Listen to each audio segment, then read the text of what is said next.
Bonjour à tous. Aujourd'hui, nous allons explorer l'histoire mouvementée de 10 acteurs millionnaires qui ont autrefois dominé le petit écran sur Globo. Ils avaient tout, la célébrité, la fortune, une carrière florissante. Mais ensuite, à cause de mauvaises décisions, de bouleversements personnels ou du déclin de leur gloire, ils ont tout perdu. Qu'est-ce qui les a conduits à la ruine? Quel destin est le plus tragique? Découvrons-le ensemble dès maintenant. Dede Santana, de son vrai nom Manfred Santana, est né le 29 avril 1936 au Brésil. Il est l'un des comédiens légendaires du groupe Os Trapalhões, une émission télévisée très populaire des années 1970 aux années 1990. Lorsqu'il a rejoint cette émission, il avait environ 38 ans et est rapidement devenu un visage familier, apportant des éclats de rire à des millions de téléspectateurs. Cependant, après l'âge d'or, la carrière de Dede a décliné. Il a rencontré des difficultés financières et a dû lutter pour retrouver une place sur le petit écran.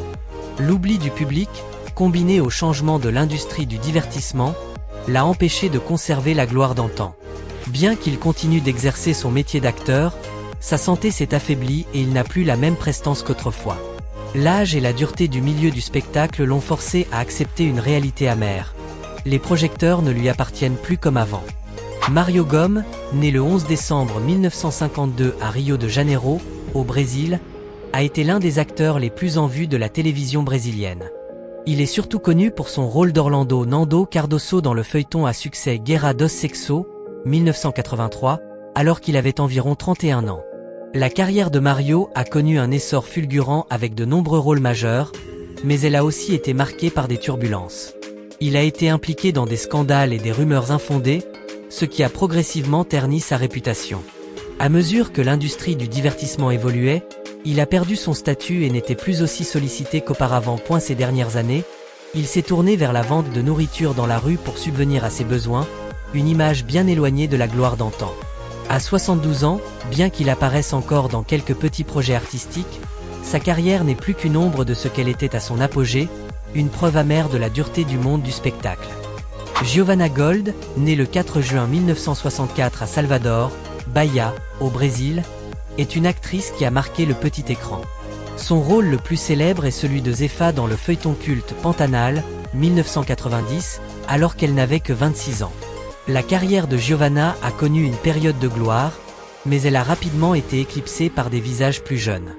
Bien qu'elle ait continué à jouer dans plusieurs autres productions, aucun rôle n'a suffi à lui redonner sa notoriété d'antan. Ces dernières années, elle a presque disparu des médias et n'attire plus autant l'attention du public.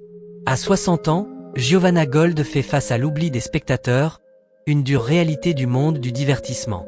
Sa vie actuelle est discrète, loin des grands projets.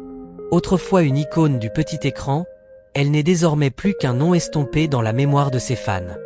Joana Fome, née le 14 septembre 1939 à Belo Horizonte, au Brésil, est l'une des actrices vétérans de la télévision brésilienne.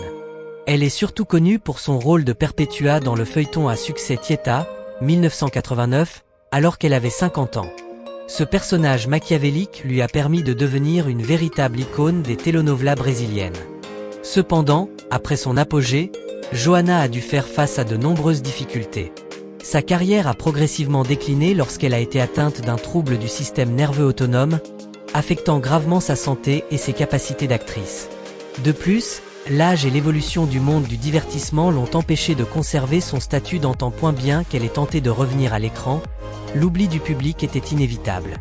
À 85 ans, Joana mène une vie discrète et fait rarement des apparitions dans le milieu artistique. Autrefois une étoile de premier plan, elle n'est plus aujourd'hui qu'un nom dans les souvenirs, témoignage poignant de la cruauté du monde du spectacle.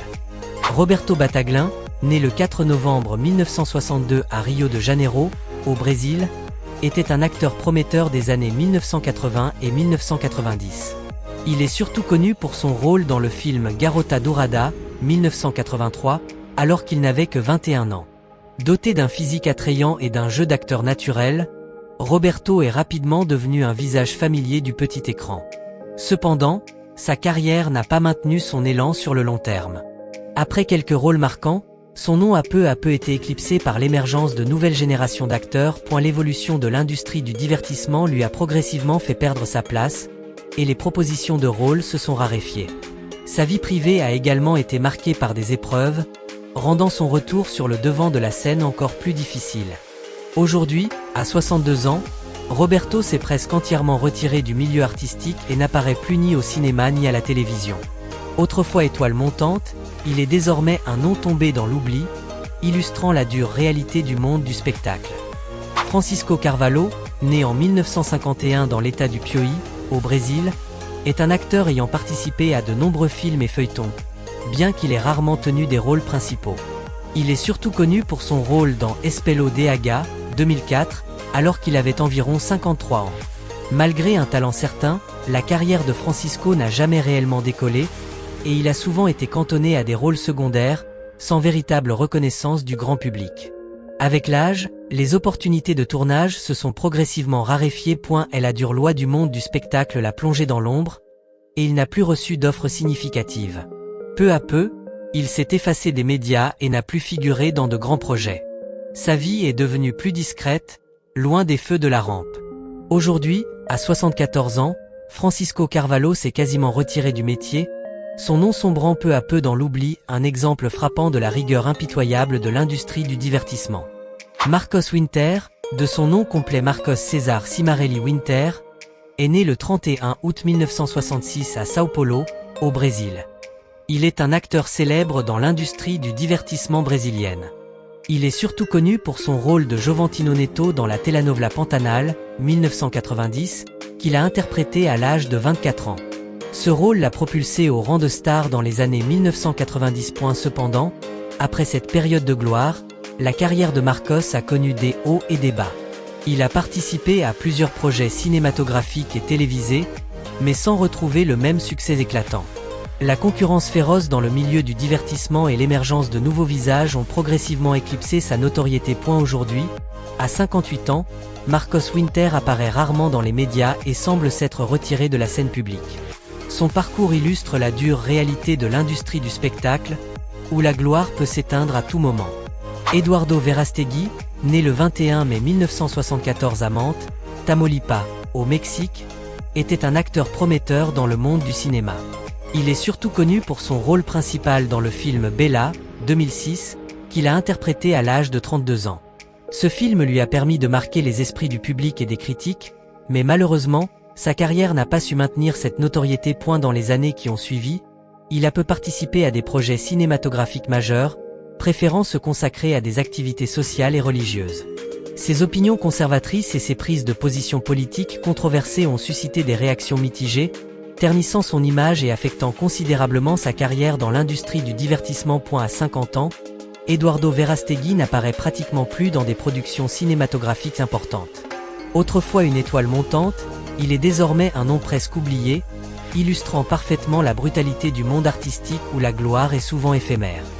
Mauricio Matar, né le 3 avril 1964 à Rio de Janeiro, au Brésil, est un acteur et chanteur qui a autrefois connu la célébrité dans l'industrie du divertissement brésilienne. Il est surtout connu pour son rôle de Teodoro Dia dans la telenovela A Viagem, 1994, qu'il a interprété à l'âge de 30 ans. Ce rôle l'a propulsé au sommet de la gloire dans les années 1990. Cependant, après cette période dorée, sa carrière a connu des hauts et des bas. Ses rôles ultérieurs n'ont pas rencontré le même succès, et il a progressivement perdu l'attention du public. Par ailleurs, sa vie personnelle a été marquée par des turbulences, notamment des relations sentimentales controversées et des problèmes financiers. Aujourd'hui, à 60 ans, Mauricio Matar apparaît rarement dans les médias et semble s'être retiré du monde du spectacle. Son parcours illustre bien la dure réalité de l'industrie du divertissement, où la célébrité peut s'éteindre à tout moment. Et voilà, le parcours plein de rebondissements de ces 10 acteurs millionnaires de globaux qui ont tout perdu. La vie est imprévisible, et nul ne peut deviner ce que l'avenir nous réserve. Selon vous, quelle histoire est la plus tragique? Partagez votre avis dans les commentaires ci-dessous. Si vous avez aimé cette vidéo, n'oubliez pas de liker, partager et vous abonner à la chaîne pour ne rien manquer des prochains contenus passionnants. Merci de nous avoir suivis, et à très bientôt pour une nouvelle vidéo.